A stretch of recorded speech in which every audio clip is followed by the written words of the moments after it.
Bom dia, pessoal. Bom dia, senhores e senhoras. Hoje é dia 24 de junho de 2025, são 7 horas em ponto agora.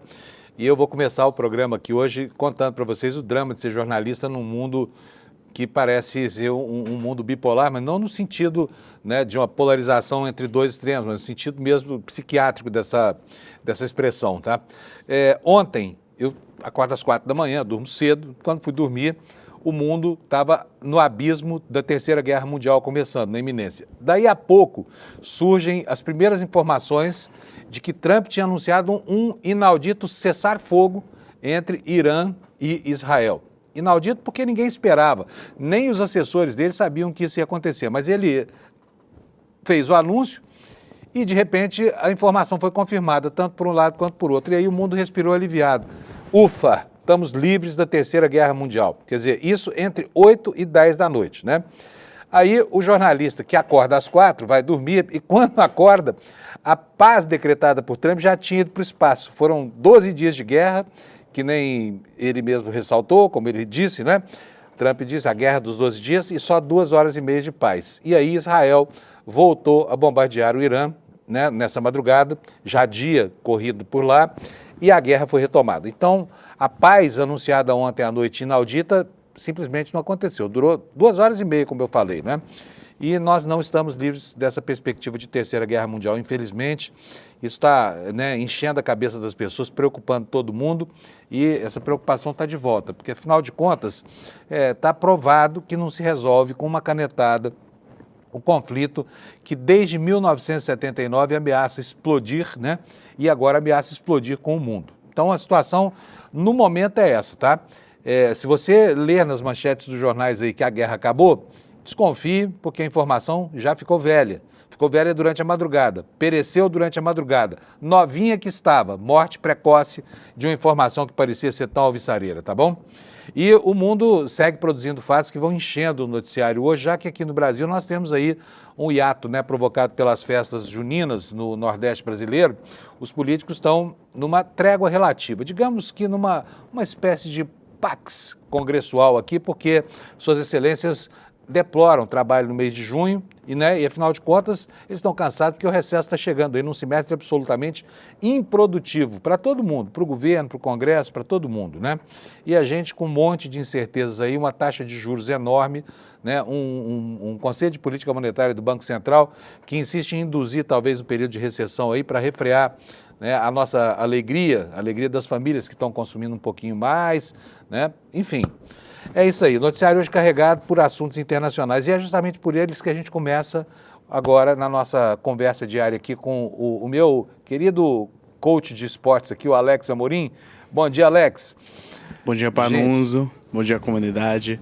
Comunidade, olha só, deixa eu explicar uma coisa para vocês. Essa camiseta verde do Alex aí não é por acaso, tá? É de caso pensado, porque ontem aconteceu lá nos Estados Unidos quase que um massacre anunciado do Palmeiras e o Palmeiras conseguiu resistir, empatou o jogo, se classificou e vai disputar as oitavas de final agora? Isso Alex? mesmo, Panunzo. Tô sabendo tudo de futebol, hein, Alex? Tô aprendendo com você, ó.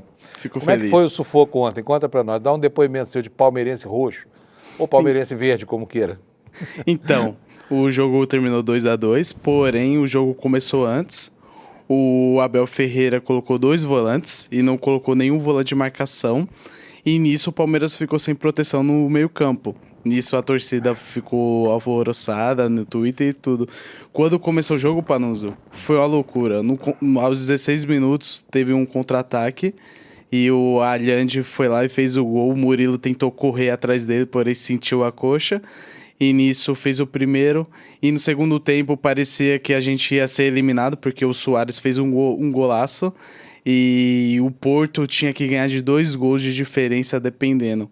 Aí nisso o Porto ontem empatou 4-4, se tivesse ganhado por 2 gols e o Palmeiras tivesse perdido, a gente estaria eliminado, e agora o Palmeiras vai jogar contra o Botafogo, 1h da tarde no sábado, Panunzo. Muito bom, os palmeirenses estão felizes da vida, né? Mas Sim. ontem já estava no clima meio de reminiscência, com aquela camiseta relembrando algo que os adversários todos contestam, que é esse campeonato de 1951, né? O Mundial de 51, né, o Alex? Sim, o pessoal fala que não tem, mas eu, sem ser clubista, a gente é o primeiro campeão mundial. E eu acho que o Palmeiras vai ser bicampeão jogando contra a Juventus para relembrar a final de 51. Muito bom, vamos ver. Está tudo para se provar aí, porque esse prognóstico aí do Alex é prognóstico de palmeirense, né? E o restante do Mundial lá, como é que tá? Certo. Ontem tivemos a definição do grupo B e do grupo A. Primeiramente, o PSG ganhou de 2-0 do Seattle Sounders e passou em primeiro colocado no grupo B. O Atlético de Madrid ganhou, porém não fez o saldo de gols necessários para se classificar e ganhou de 1-0. O Porto foi eliminado, foi o pior europeu, Panuso fez 2 pontos, empatou 4-4 com o Al-Ahly do Egito. E o Palmeiras empatou 2-2 com o Inter Miami e garantiu a primeira colocação. O Inter Miami em segundo e vai enfrentar o PSG domingo, 1h da tarde. Hoje, é verdade Panuso, que nós podemos ter um encontro de Botafogo com Palmeiras agora na próxima rodada? sim, sábado, 1h da tarde, está definido Palmeiras e Botafogo. Vai ser o primeiro confronto que abre essas oitavas da Copa do Mundo. Portanto, um sai e um fica, né? Isso. E agora é mata-mata, né? O bom é que tem um brasileiro garantido. E hoje, para nós, o dia vai ser menos atípico, porque tá meio definido esses grupos. O Boca Juniors tem que fazer uma goleada contra o Auckland City para ir torcer pro Benfica perder pro Bayern de Munique. E tem o Esperança contra o Chelsea e o Flamengo contra o Los Angeles FC, que é para definir nada, porque ele já está classificado em primeiro colocado também. Tá bom, beleza. Os times brasileiros estão indo bem nesse campeonato, né? Sim. Eu não sei como é que vão tão bem, né? Um país que tem uma seleção tão pífia quanto a nossa aqui, né?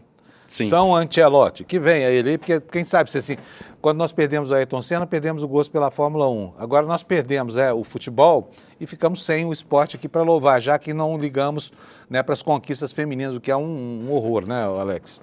Isso é verdade. Beleza, maravilha. Olha, gente, tem muita notícia sobre esporte hoje, mas isso aqui não é o Jornal Desportivo e a gente só faz esse plazinho aqui de manhã aqui para você ter as informações para discutir com o seu colega lá no trabalho, né, lá na firma.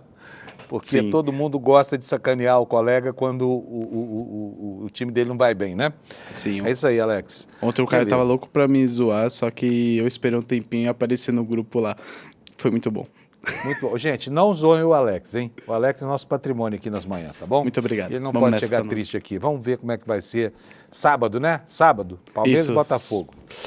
Segunda-feira o bicho vai pegar aqui. estarei feliz, se Deus quiser. Tá, vamos ver. Valeu. Vamos ver. Eu torço pela felicidade do Alex. Tem muita gente que acha ruim essa história toda, né? Gente, vamos falar agora da meteorologia, porque o tempo hoje definitivamente é destaque no noticiário, tá? Uma friaca tá subindo por aí. O mapa do INMET hoje, meu Deus do céu, tá cheio de avisos aqui, ó. Vou até colocar ele aqui para você ver. No sul do país, olha quanto aviso de coisas que vão acontecer aí com gravidade, né? Anotados aí em laranja e amarelo escuro pelo Instituto Nacional de Meteorologia. Olha, só aqui entre o Rio Grande do Sul e o Paraná tem 1, 2, 3, 4, 5, 6, 7, 8, 9. Vou pegar aqui São Paulo e Mato Grosso também. 9 avisos de ocorrências meteorológicas graves, tá bom? Vamos ver do que trata isso aqui. A primeira aqui, aviso de tempestade no sul do estado de Goiás e na divisa com o Mato Grosso do Sul, né? E perto do Triângulo Mineiro. Olha, aqui tem até um alerta aqui de onda de frio com marca de gelo, tá? Onda de frio aqui no interior do estado do Paraná, divisa com São Paulo, né? Temos aqui aviso de geada, aviso de queda brusca da temperatura, 5 graus a menos do que a média, né? Temos outra aqui no interior do Paraná, aviso de geada. Aqui também entre o Paraná e Santa Catarina, geada e ventos fortes no litoral, portanto, pessoal que mora na beira do mar aí, cuidado, né? Onda de frio aqui no sul e outro aviso de temperaturas extremas no sul do país. E o noticiário, depois da chegada dessa poderosa frente fria, não é bom não, porque não é só o incômodo do frio, não é só o risco que isso traz para populações sem teto, né? É muito mais do que isso. Nós estamos vendo aqui, por exemplo, na Folha de São Paulo, olha que hoje, à tarde do dia de hoje, vai ter temperaturas quase que glaciais aqui em São Paulo. Só de ler esse noticiário aqui, eu já estou tremendo de frio aqui no estúdio do ICL. Mas a manchete é essa que você está vendo aí. São Paulo deve ter a tarde mais fria do ano nessa terça-feira. Temperatura pode chegar, olha, a 0 grau. 0 grau na quarta. É frio pra caramba, hein? A previsão do CGE, segundo a Folha, indica que os termômetros podem atingir essa marca mínima no extremo sul da capital, nas regiões mais altas e mais próximas à Serra do Mar, né?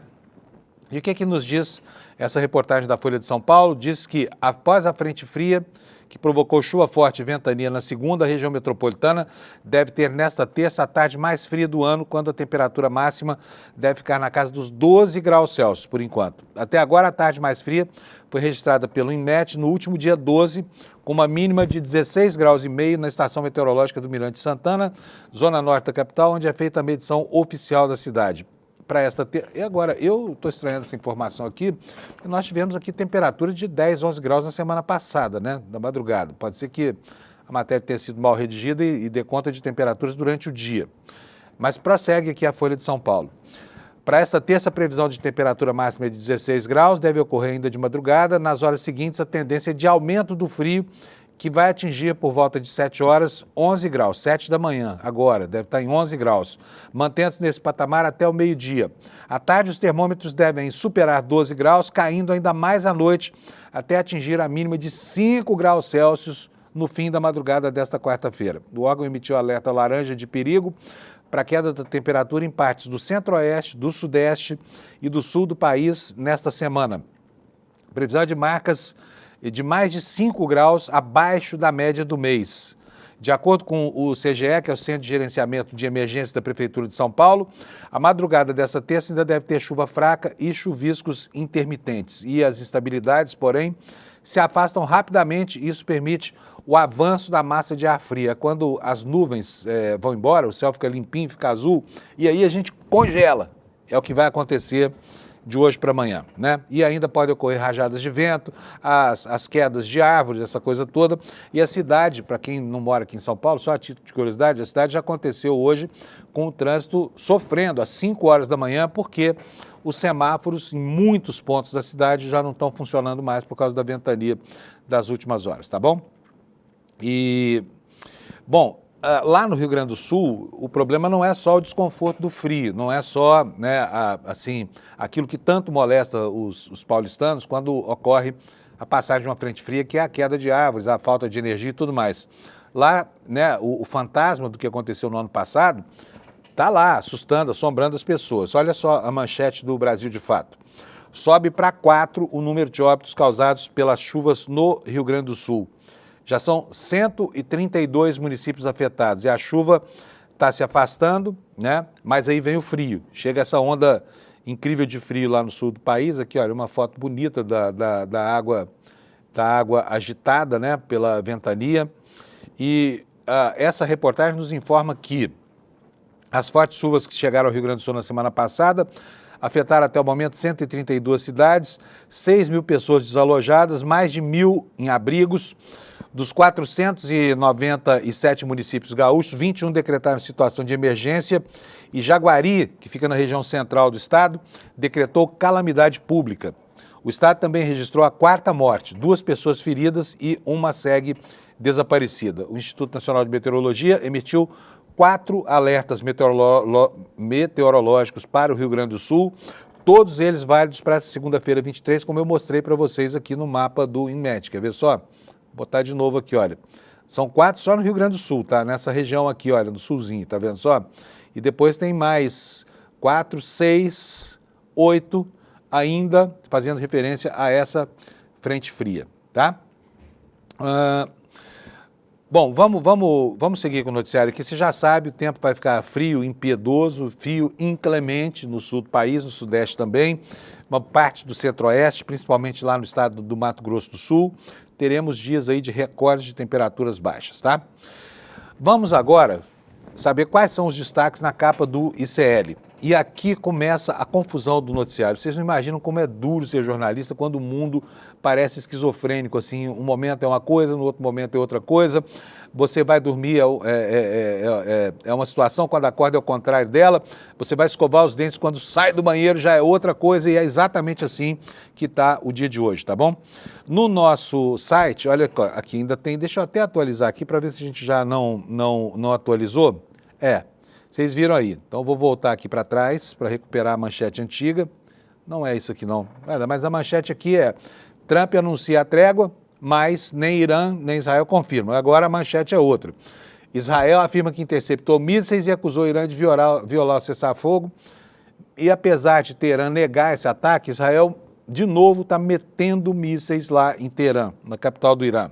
Né? Sinal de que a tal paz decantada por Trump é algo que definitivamente não interessa ao Estado judeu. Né? Vamos ver qual é a situação no momento agora, aqui, segundo o site do ICL. Depois a gente vai ver como é que está a situação no mundo. Aliás, antes disso, vou mostrar uma outra coisa para vocês, aqui para vocês verem a dimensão disso que eu estou falando aqui, sobre, né, essa troca de humores do tempo. Eu vou pedir para o Alex botar para mim no ar. Olha, a capa do New York Times, isso aí era ontem, meia-noite, tá? Israel e Irã concordam em cessar fogo, tá? E aí, você pode ver aqui do lado esquerdo do jornal, trégua anunciada pela primeira vez por Trump após 12 dias de combate. E aí, o mundo respirou aliviado, né? Mas não durou nada esse alívio, porque olha só, no instante seguinte, Israel acusa o Irã de violar novo cessar-fogo. Então, não durou nada, né? E aí o jornal, também aqui mais ao lado esquerdo, ali, ó, não, ali não, aqui. Ali você pode ver, horas após os países concordarem com a trégua, seu destino é incerto, né? E estão lá trocando tiros outra vez, Israel e o Irã, outra vez por iniciativa de Israel, tá? Essa é a situação. Você dorme de um jeito e acorda de outro. O que nos diz aqui, o que nos conta o site do ICL sobre essa situação, né, de indefinição? A matéria no nosso site diz o seguinte: o ministro da Defesa israelense Israel Katz afirmou nesta terça-feira, hoje, que Israel responderá com força após a violação total do cessar-fogo pelo Irã. Horas depois que o presidente dos Estados Unidos, Donald Trump, declarou o cessar-fogo, militares israelenses dizem ter interceptado 2 mísseis que teriam sido lançados pelo Irã.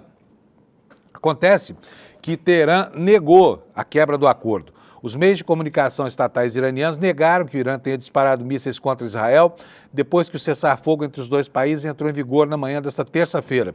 Um alto funcionário de segurança do Irã disse que depois das 7h30, horário local, nenhum míssil foi disparado contra o inimigo até agora. O ministro da Defesa de Israel afirmou que responderá com força. Ele disse o seguinte: instruir as forças de defesa de Israel, em coordenação com o primeiro-ministro Benjamin Netanyahu, a continuar a operação intensiva para atacar Teherã e frustrar alvos do regime e a infraestrutura terrorista em Teherã, disse ele. Também disse que continuará a operação intensiva para atacar Teherã. Um alto funcionário de segurança do Irã disse que depois das 7h30, horário local, no entanto, nenhum míssil foi disparado. O Irã nega. O Irã diz que continua respeitando esse compromisso anunciado ontem pelo Trump, a qual ele aderiu depois de titubear durante algumas horas. Prossegue aqui o texto da reportagem. Um alto funcionário de segurança do Irã disse que depois das 7h30 nenhum míssil foi disparado, como eu disse até agora, né? E afirmou o seguinte: se Israel cometer um erro, todos os territórios ocupados serão atacados, disse a autoridade do Irã. E aí volta a retórica da agressão, a retórica da violência, a retórica da força bruta, né? Trump afirmou que o cessar-fogo havia começado. E aqui nós temos, aqui, olha, a comunicação do Trump lá na rede social dele, a Truth Social, né? Dizendo o seguinte: olha, o cessar-fogo agora está em vigor. Por favor, não violem isso. Donald Trump, presidente dos Estados Unidos, fez questão de assinar por extenso. Donald Trump, presidente dos Estados Unidos. Ainda teve a humildade e a modéstia de não assinar Donald Trump, presidente do planeta Terra, né? Porque ele, cada vez mais empoderado e cada vez mais senhor de si, tendo o ego que tem, né? É uma concreta ameaça para o futuro da humanidade. O que diz aqui a continuação do texto da reportagem do ICL? Na segunda, ontem, Trump anunciou que o acordo foi firmado e que entraria em vigor em aproximadamente 6 horas depois do momento em que ele fez o anúncio. Quer dizer, iam trocar tiros durante mais 6 horas, daí a pouco iam cessar as hostilidades e virariam os BFFs do Oriente Médio, né, os Best Friends Forever. Novamente, pela sua rede social, Trump disse: esta é uma guerra que poderia ter durado anos e destruído todo o Oriente Médio, mas não destruiu e nunca destruirá. E ele se ufanando, né, se arrogando como o cavaleiro da paz, né? Só que não, a paz não durou nada. O armistício não durou mais, não chegou a 3 horas, né? E é curioso também a gente observar como é que as versões, né, que motivaram esse cessar-fogo são vendidas para a opinião pública. Aqui eu vou colocar para vocês aqui uma matéria do Globo que é curiosa. Olha só, como é que a imprensa lá no Irã anunciou esse acordo de cessar-fogo? Diz que o acordo foi imposto ao inimigo, né? Tá aí, olha.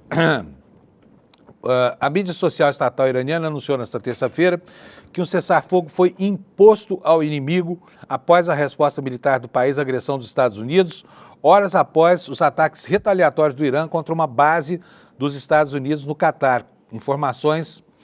Essas informações sobre essa versão são da CNN. As operações bem-sucedidas de mísseis Sepah do Corpo da Guarda Revolucionária Islâmica em resposta à agressão dos Estados Unidos, a firmeza e unidade exemplares do nosso querido povo na defesa da nossa terra impuseram um cessar-fogo ao inimigo. Aqui, olha, com todo respeito por uma situação grave que é de guerra, mas isso aqui é mais ou menos como o cara dizer o seguinte: nossa, eu dei uma carada na mão do inimigo, pá, né? Machuquei os dedos dele com o meu maxilar, com a minha mandíbula. Enfim, segue aqui a informação, dando conta de que o presidente dos Estados Unidos, Donald Trump, solicitou cessar-fogo de maneira implorante, segundo a versão iraniana. Logo após os ataques do Irã contra a base americana de El Udeid, no Catar, disse o âncora da CNN.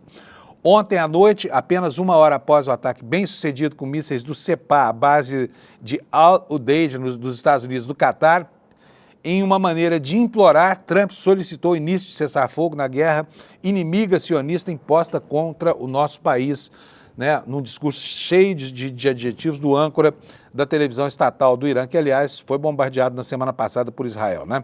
Então, aí você vê o confronto de versões, né? É uma guerra que, como todas as guerras, sacrifica, em primeiro lugar, a verdade, né? Porque tem que prevalecer sempre a visão tonitruante, a visão de força, mesmo quando a derrota parece ser certa, né? E olha só, aqui nós temos também no site do ICL uma informação aqui sobre esse ataque de ontem. E eu quero ressaltar que foram, sim, lançados 13 mísseis ou 14 mísseis e há imagens correndo na internet que mostram com muita clareza 13 deles sendo destruídos por mísseis, né, por mísseis que são da artilharia antiaérea do Catar, principalmente, né? E apenas um desses mísseis teria caído em um local próximo a essa base militar. Ocorre que o Irã teve a bondade, né, teve a iniciativa, teve a empreitada de avisar aos Estados Unidos que iria fazer o seu ataque. E os Estados Unidos puderam se defender, então, com toda a galhardia, a ponto de o presidente dos Estados Unidos afirmar depois, logo depois que o ataque terminou, que nenhum americano tinha sido atingido, sequer ferido nesse ataque de 13 mísseis. E aí, olha, a gente vê uma foto aqui, um print de tela dos vídeos que circularam ontem à noite pela internet, mostrando o momento dessa batalha aérea sobre os céus do Catar, né? Tá aí, essas explosões mais fortes que você vê, tem 4 aí, são explosões dos mísseis lançados pelo Irã, interceptados pela artilharia antiaérea do Catar, tá? Enfim, não durou nada, foi um ataque simulado, todo mundo querendo parar com esse conflito aí, mas atribuindo ao outro a iniciativa de permanecer na guerra, que parece ser um fato que agrada muito, né? E aqui o momento a que eu me referia antes, está aqui na capa do ICL, até às 6 horas da manhã, essa era a manchete. Não só no nosso site, mas em tudo quanto é lugar do mundo. Trump anuncia cessar-fogo após 12 dias de conflito, Israel e Irã não confirmavam, né? Depois confirmaram e aí desconfirmaram porque voltaram a trocar tapas, aí, a trocar mísseis, né? Continuando aqui com os destaques do ICL, temos aqui uma informação, depois a gente volta a falar sobre a guerra do Irã. Mas agora vamos falar aqui sobre a guerra dos parlamentares brasileiros para abocanhar fatias cada vez maiores de dinheiro das emendas do orçamento e o que fazer com essa grana, né? O mau uso dessas emendas está atestado por quem? Pela CGU, pelo Supremo Tribunal Federal, que está investigando o caso, pela Procuradoria-Geral da República, mas todo dia surge um escândalo novo e hoje nós temos o nosso aqui também. Olha só, o líder do MDB colocou 5 milhões e 700 mil reais do seu dinheiro, tá? Em emendas parlamentares para um hospital que contratou quem? Empresas de 2 parentes deles, tá? Tá aqui, olha, Dr. Clodolfo Rodrigues de Mello é o nome desse centro de saúde aqui, 5.700.000 para a família, tá? Do parlamentar. A matéria é da Folha Press, escrita pelo Lucas Marquezine. E ele nos conta que o relator do orçamento de 2026, o deputado Isnaldo Bulhões Júnior, né, do MDB de Alagoas, enviou pelo menos 5.700.000 em emendas individuais para um hospital alagoano que tem contratos com empresas ligadas a parentes dele. Mera coincidência, né? O Hospital Regional Dr. Clodolfo Rodrigues de Mello fica em Santana do Ipanema, cidade controlada pela família Bulhões há 9 anos. A unidade de saúde contrata 2 empresas que têm entre os sócios 2 primos do parlamentar. A irmã do deputado aparece como responsável médica de uma dessas 2 empresas. A assessoria de Bulhões Júnior, que é líder do MDB na Câmara, nega que tenha havido atuação do deputado para beneficiar empresas ligadas à família dele. Não, foi tudo coincidência, imagina. O fato dele mandar esse dinheirão para esse hospital é coincidência, ele nem sabia. Quer apostar que ele nem sabia que os primos dele, a irmã, estavam, né, dirigindo essas empresas que estão faturando essa grana toda, 5.700.000 reais em emendas parlamentares? A assessoria, então, do Bulhões negou que ele tenha atuado para beneficiar essas empresas. O que ela fala, a assessoria do deputado? A reportagem parte do pressuposto de que o deputado favoreceu, por meio de emendas parlamentares, empresas que têm 2 primos entre os sócios. No entanto, não há demonstração de como o parlamentar teria agido para beneficiar essas empresas contratadas por meio de licitação, afirmou a equipe do deputado. Só seria possível afirmar que o deputado favoreceu seus parentes se houvesse a comprovação de que o processo licitatório foi direcionado por sua solicitação. Aqui, a assessoria de imprensa do deputado está indicando o caminho que deve ser percorrido pelas instâncias de correição, né? Ou seja, é só ver como é que foi essa licitação, tá? Porque o fato de ter havido uma licitação num país que frauda licitações no varejo e no atacado como o Brasil não quer dizer absolutamente nada. Então, houve licitação? Investigue-se a licitação, tá? Está aqui a pista deixada pela própria assessoria do deputado, né? Então, relembrando aqui, o que eles disseram? Só seria possível afirmar que ele favoreceu os parentes se houvesse comprovação de que o processo licitatório foi direcionado por sua solicitação. Acrescentou a assessoria do parlamentar, avaliando se tratar, no mínimo, de uma reportagem incompleta.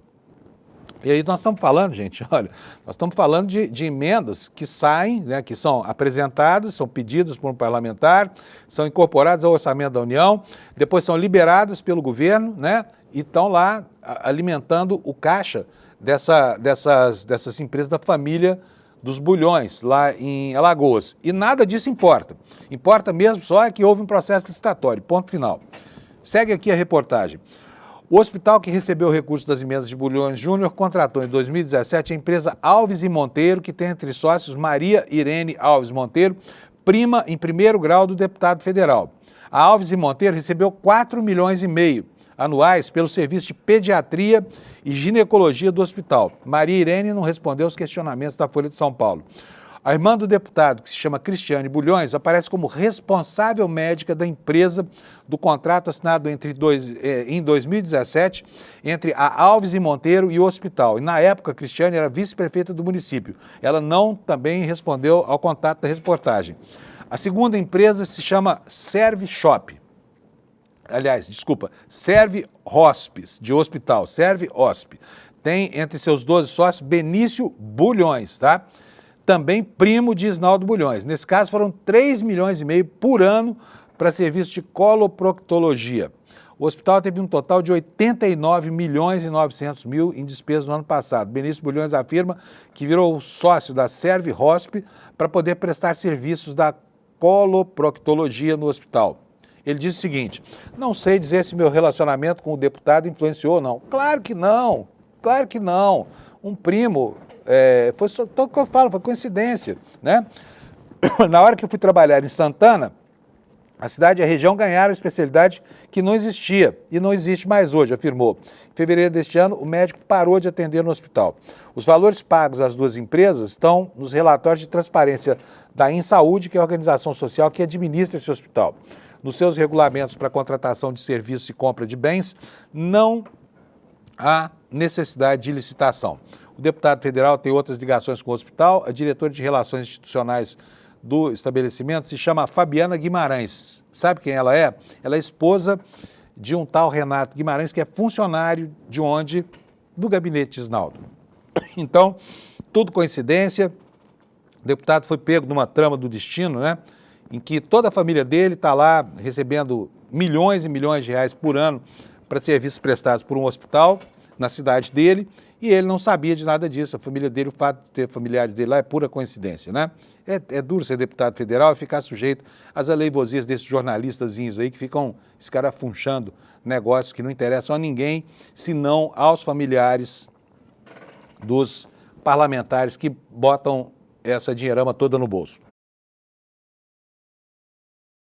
Aqui com o noticiário, a guerra interna na ABIN está deflagrada, parece Irã e Israel, a ABIN atualmente, porque há denúncias de abusos de todos contra todos ali, né? E agora nós temos um caso novo que eclodiu, que é uma ex-corregedora denunciando ter sido alvo de assédio dentro da ABIN. A situação lá parece ser absolutamente deletéria. E aí fica aqui a pergunta, e aí, presidente, não vai demitir esse diretor-geral da Polícia Federal? Vai esperar o que mais para tomar essa decisão? Que está todo mundo aguardando no Brasil. Vamos seguir para essa matéria. Olha, o que diz essa ex-corregedora da ABIN, né? A ex-corregedora que colaborou com as investigações sobre a ABIN paralela e, por isso, sofreu retaliações da atual cúpula da agência, tá?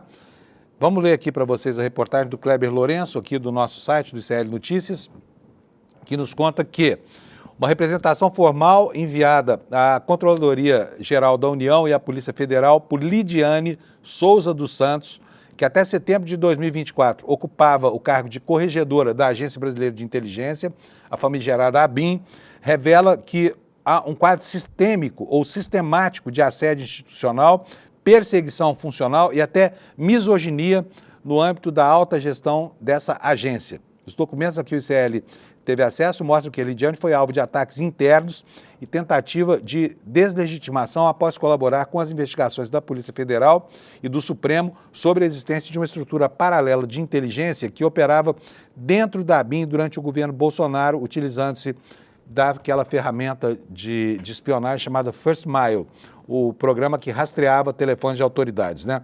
E aqui, olha, esse documento que você vê aqui na sua tela é parte dessa denúncia a qual o Kleber Lourenço teve acesso.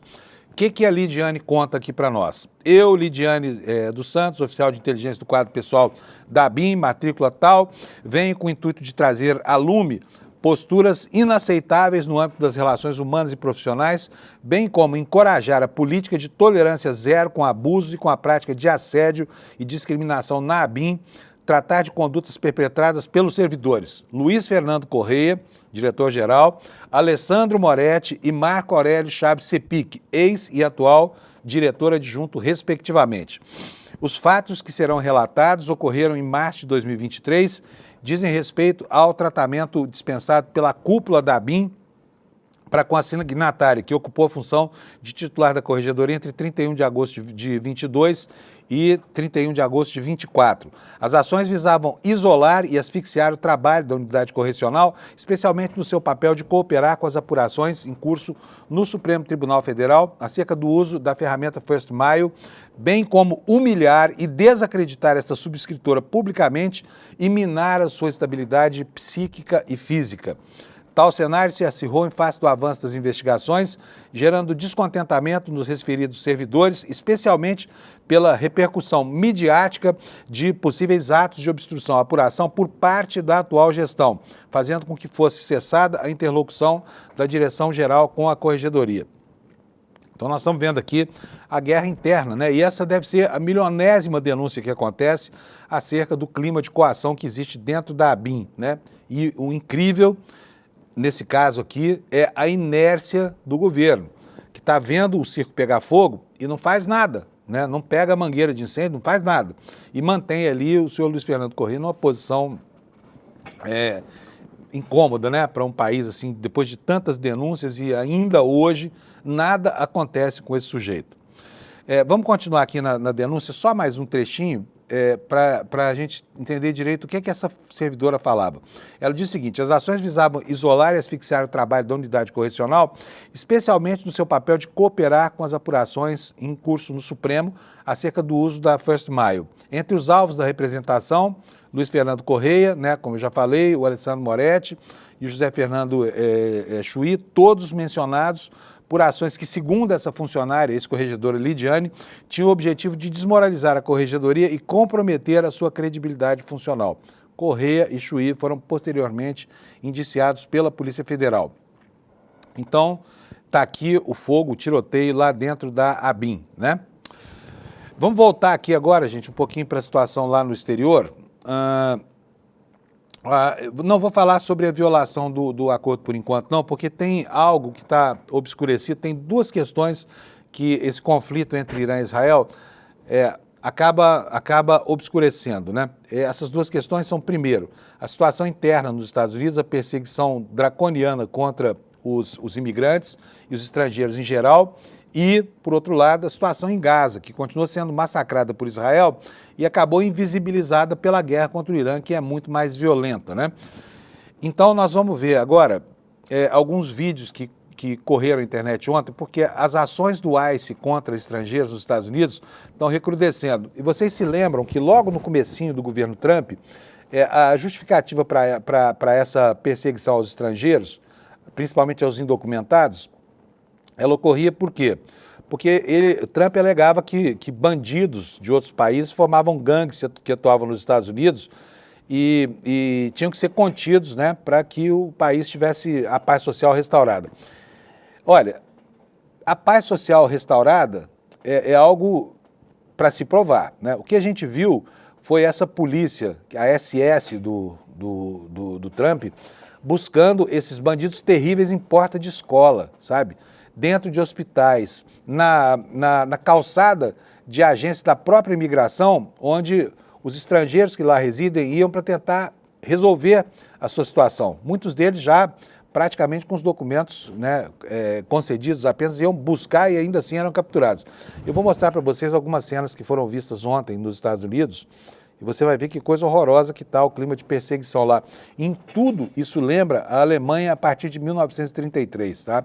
E aqui eu não quero forçar a mão para fazer uma comparação entre o fascismo de Trump e o nazismo de Hitler, mas que as cenas são muito parecidas e a quantidade de humilhação nelas contidas também é tão parecida que a gente não tem como não se sensibilizar. Roda para nós o VT, por favor, Alex. Isso lá em Worcester, Massachusetts, né? Olha, esses são os bandidos, né? Uma família detida. E aí esses trogloditas do Trump, o que eles fazem? Olha só, eles detiveram a mãe, né? A mãe foi detida antes. E aí no dia seguinte eles voltaram para buscar o pai. E as crianças ficam ao léu, ficam para ninguém. Olha, e depois voltaram para buscar a avó, né? E os vizinhos cercaram a família, né? Incluindo uma criança de 16 anos e um bebê. Tá aí, olha, as cenas de impiedade. Então a gente vê aí, olha, a população que reside lá nos Estados Unidos tenta resistir, né, a esses ataques dos agentes do ICE lá, mas eles pouco se importam com a condenação popular, né? Olha, isso aí em Nova York, tá? Um turista chileno foi preso por erro, né? E uma filha de 12 anos foi deixada na rua. Olha só, a mãe tenta falar para os policiais, ela não pode ficar sozinha, Tá? E olha aí, e os agentes pegam a criança. Isso era uma turista, tá? Não é uma imigrante clandestina nem nada. Então, assim, quem puder evitar esse país hoje, para não incorrer nesse tipo de situação, deve fazê-lo. Porque os Estados Unidos são um país hostil hoje a qualquer estrangeiro, inclusive aqueles que vão lá atrás de atividades turísticas. Essas cenas foram cenas registradas no céu do Catar na noite de ontem, né? Aí vocês podem ver, olha, esses pontos de luz no céu são mísseis disparados pelo Irã, interceptados pela artilharia antiaérea no Catar ainda. Olha, essas explosões aí refletem os mísseis, tá? Então, são dois registros, né, de duas situações que acontecem do outro lado do mundo e que chocam o planeta todo por causa da violência e do ódio que elas ensejam, né? E o Jamil Chad, ontem, trabalhou muito o Jamil essa madrugada lá, e vai ter um dia de cão hoje, porque, olha, isso aqui eram 5h43 da manhã aqui no Brasil, ele está atrás de nós 3 horas lá, né? Então eram 2h43 da manhã, estava aqui o Jamil postando lá no UOL, dizendo o seguinte, olha, falando sobre esse novo ataque ordenado por Israel, que acusou o Irã de violar o cessar-fogo sem nenhuma prova, tá? Teherã negou que tivesse acontecido isso. Como é que é a versão que nos dá aqui o Jamil Chad? Ele diz o seguinte: o cessar-fogo anunciado por Trump é marcado por incertezas, por acusações mútuas.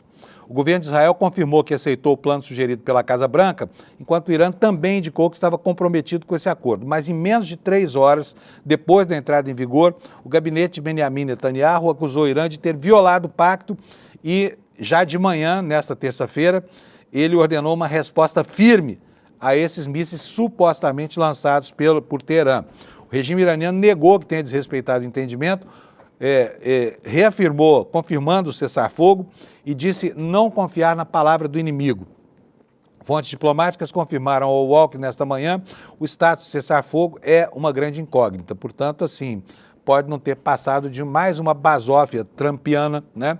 Toda essa expectativa construída ontem a partir desse anúncio inusitado desse cessar-fogo que ninguém esperava. Nem mesmo os próprios funcionários, os altos executivos da Casa Branca, os secretários de Estado, não sabiam, né? De repente o Trump apareceu com essa novidade do bolso do colete, mas como se viu, parece que não funcionou muito bem.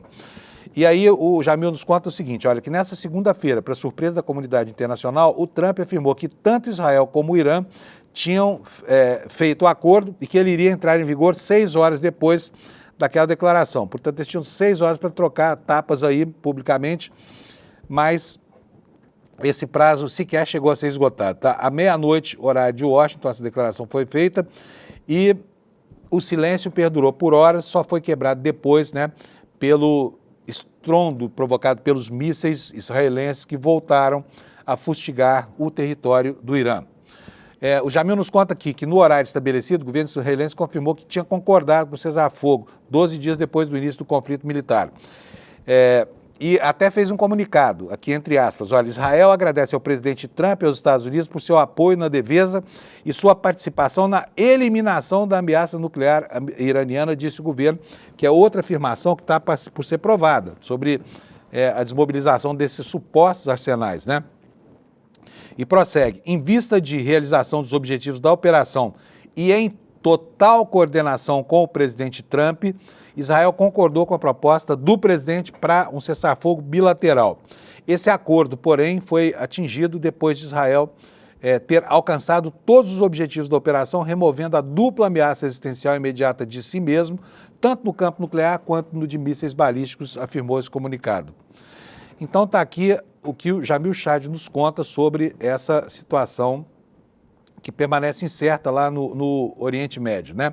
E enquanto isso, né, os atores ao redor do conflito começam a definir as suas posições, né? Enquanto não se tem ainda uma confirmação cabal, definitiva e comprovada do fim das hostilidades, nós temos, né, a Rússia, por exemplo, se posicionando.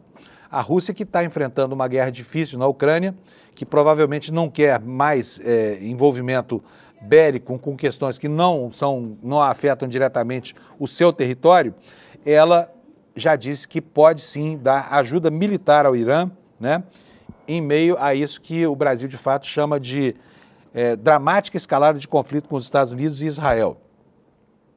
A reportagem dá conta de uma reunião entre o chanceler do Irã e o Putin, né, que aparece aqui nessa fotografia, e qualifica as agressões de Israel como agressões, as agressões ao Irã como agressões não provocadas. O que diz a reportagem aqui? O porta-voz do Kremlin, Dmitry Peskov, declarou nesta segunda-feira que a prontidão da Rússia em fornecer assistência militar ao Irã no conflito de Israel dependerá do pedido que o lado iraniano fizera a Moscou. A situação no Oriente Médio se agravou no último fim de semana com a entrada direta dos Estados Unidos no conflito ao lado de Israel. Aqui, aspas para ele, tudo depende de que lado, do que o lado iraniano e os nossos amigos iranianos discutirem.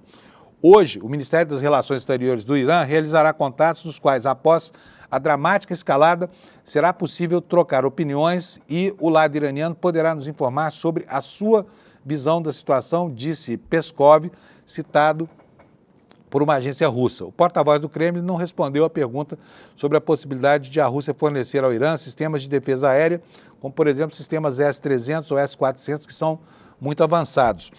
O ministro das Relações Exteriores iraniano, Abbas Araghchi, chegou a Moscou ontem, se reuniu com o presidente russo Vladimir Putin para discutir a escalada do conflito no Oriente Médio. Portanto, é uma atuação de apoio, né, mas não envolvimento direto, porque o mundo inteiro, os analistas políticos e militares do mundo, dizem que para a Rússia não interessa se meter diretamente nessa encrenca do Oriente Médio, porque ela mal está dando conta de resolver as suas escaramuças com o vizinho Ucrânia, né, que eles consideram seu território.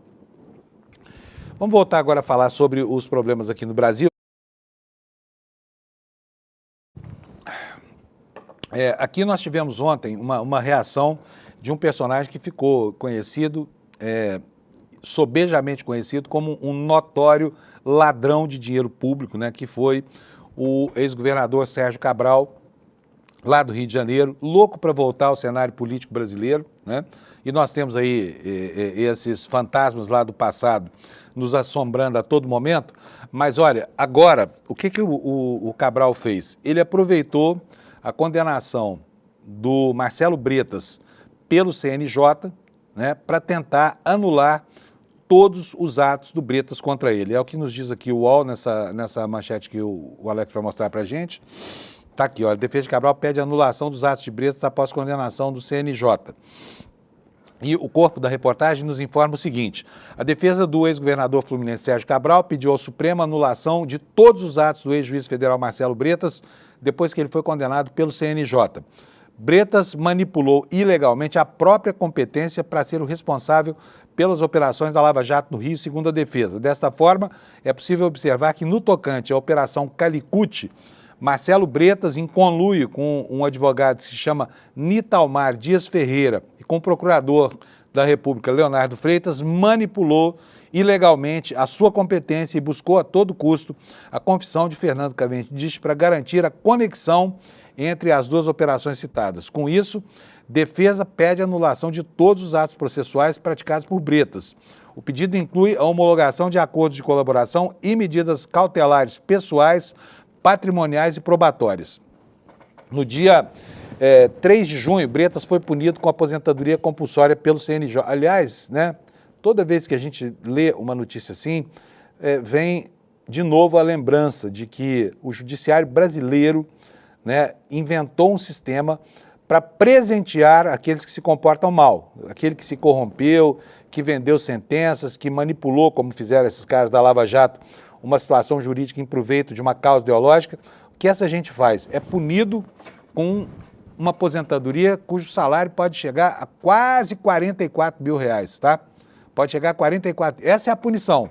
O sujeito é um vagabundo, vendedor de sentença, é uma pessoa que atuou política ou ideologicamente, forjando atos processuais, e toda a punição dele, sabe, recai sobre o fato de que ele nunca mais na vida vai precisar trabalhar, não vai precisar se preocupar com o condomínio, com o aluguel, com a conta de luz, com nada disso, porque o CNJ e a legislação brasileira são extremamente benevolentes para com criminosos que usam a toga, né? Que dá a eles o castigo supremo da vagabundagem eterna. Por quê? Porque eles nunca mais vão precisar trabalhar, vão receber, inclusive os penduricários lá que o pessoal da Ativa recebe, eles vão receber também para sempre e sempre e sempre, né? Uma vergonha essa história toda, tá? E aí, eu vou antecipar para vocês. A gente está vendo que no arrasto da desqualificação das malfeitorias lá de Moro e seus asseclas, né, pessoas que realmente roubaram o país continuam e continuarão impunes por muito tempo aqui e possivelmente vão até voltar aos locais da política que eles ocupavam antes que esse escândalo todo explodisse. Eu vou chamar aqui o Alex agora, porque eu queria saber se nós temos alguma atualização. Alex, aparece aí, por favor. Preciso te perguntar uma coisa. Cadê você, Alex? Voltei, Alex, Panuso. sempre apostos aí. Você está acompanhando a história daquela brasileira que caiu no vulcão lá na Indonésia, Alex? Espera aí, deixa ele mudar de fone. Agora sim. É pouca orelha para tanto fone, né, Alex? Sim, me pegou desprevenido. Tudo bem, é que a gente não tinha combinado nada. Deixa eu te falar, tá acompanhando a história daquela brasileira que caiu no vulcão lá na Indonésia? Sim, tô tentando acompanhar, tem até um perfil no Instagram que é Resgate Júlia, se eu não me engano, que estão colocando informação em tempo real. Vamos mostrar esse negócio, porque essa história é uma daquelas histórias que dão até tristeza na gente, né? Eu tenho acompanhado isso, não com a atenção que deveria. É Resgate Júlia, é isso? Isso, Resgate Júlia Marins. Está aqui na minha tela. Eu vou mostrar para vocês porque esse aqui é o perfil que está acompanhando mais a miúde, com maior frequência, né, as informações do resgate, né? Sim, é a família dela que está atualizando essas informações do Instagram, Panuso. Pois é. Agora, acontece que nós não temos notícias dela. Faz 3 dias já, né, que ela ontem, aliás, se eu não me engano, ontem durante o dia, porque o fuso horário é enorme daqui para lá, ela foi avistada por um drone, estaria imóvel, né? E deve ser um despenhadeiro horrível, porque ela está caindo cada vez mais, né? Ela estava a 350 metros de distância e agora ela está a mais de 500 metros. Como o clima lá é impiedoso, as equipes de resgate não conseguem chegar até ela. Não temos nenhuma informação nova sobre se ela foi resgatada ou não, né, Alex? Não, na hora que eu estava vindo aqui pro ICL, eu estava acompanhando, tem alguns voluntários que estão tentando salvar a Júlia, porém até o momento não teve nenhuma informação nova. A última informação é que os voluntários estavam tentando, eles estavam a 400 metros descendo e nisso já estão verificando que ela está descendo mais e mais. Tem informações que ela ter chegado a 800 metros adentro do declive do vulcão. E a última informação foi que começou a chover, o helicóptero que o governo tentou colocar não conseguiu acessar por conta da neblina. E é isso. Agora teve uma informação, para nos em tempo real, que a trilha foi fechada, finalmente, foi fechada para tentar que esse salvamento seja feito o mais rápido possível, sem ter nenhum turista nem nada do tipo circulando nas redondezas ali do vulcão Panuso.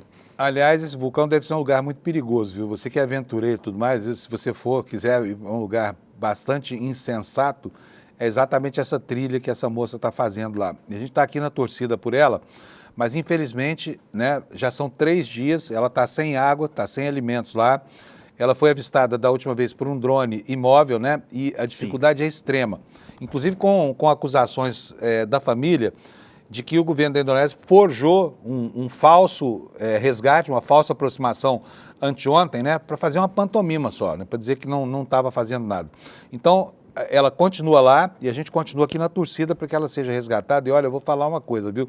Finalmente fechar essa trilha, porque lá, pelos relatos que a gente viu nos últimos dias, é um local de muitos e muitos acidentes, né? Sim.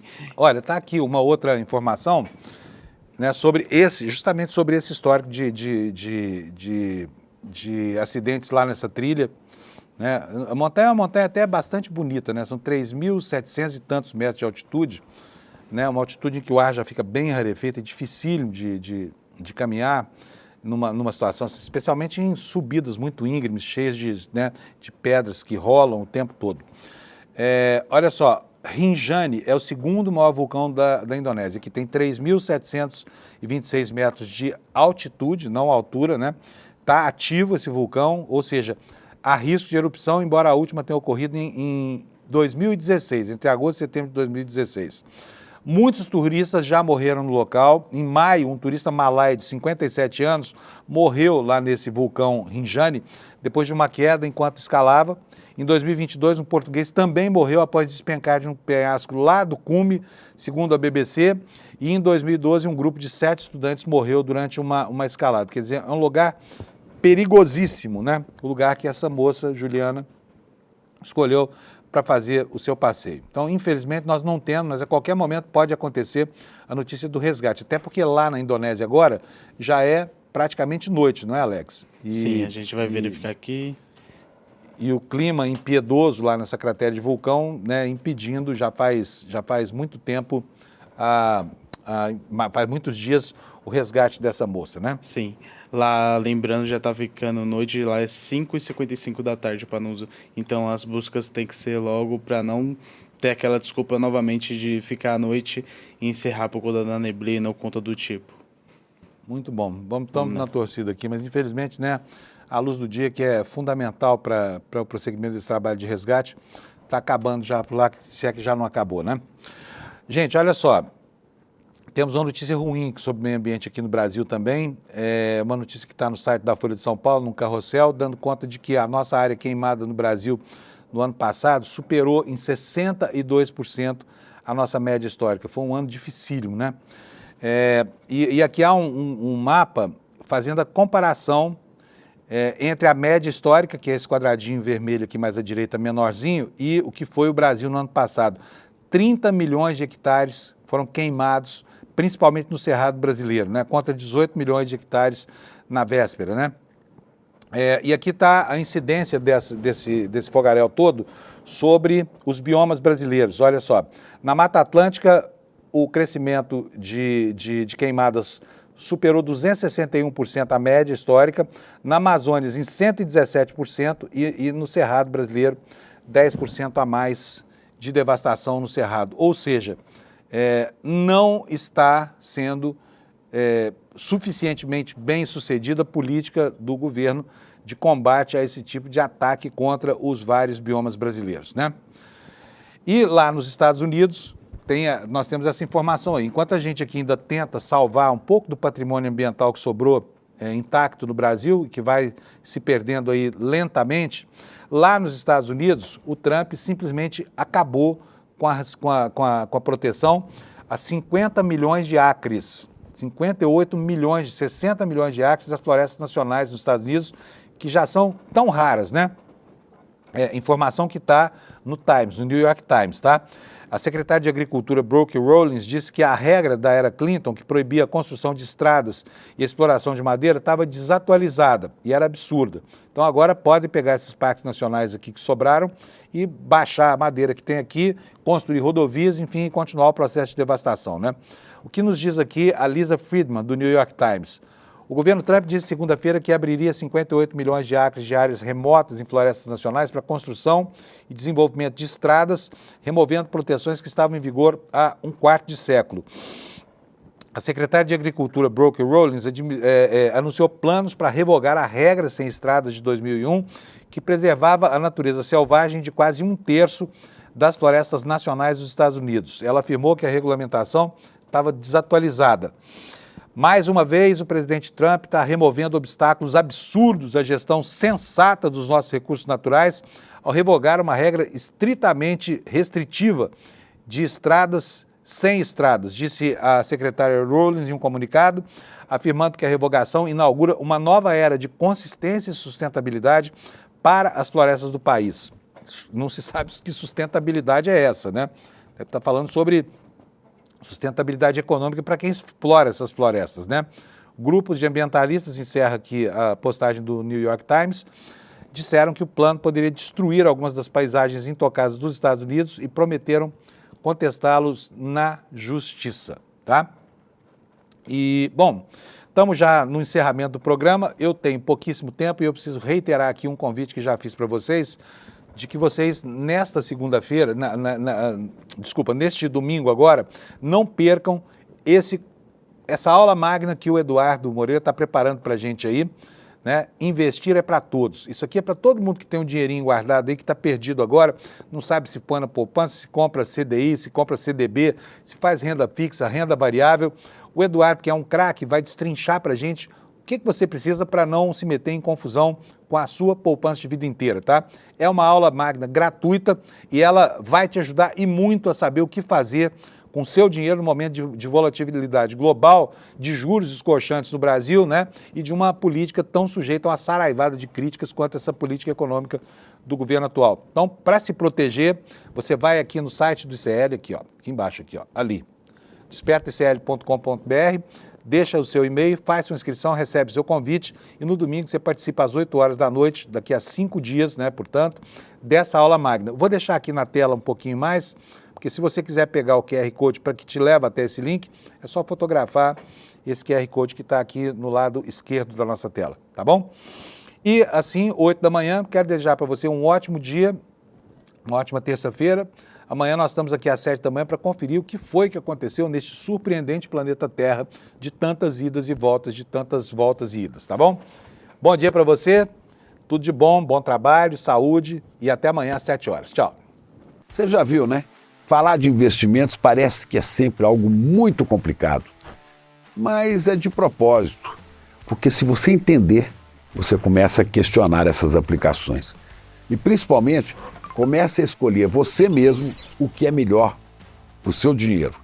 É por isso que o Eduardo Moreira, que veio do mercado financeiro, conhece tudo dessa área, vai dar uma aula online gratuita para ensinar para você. Investir é para todos.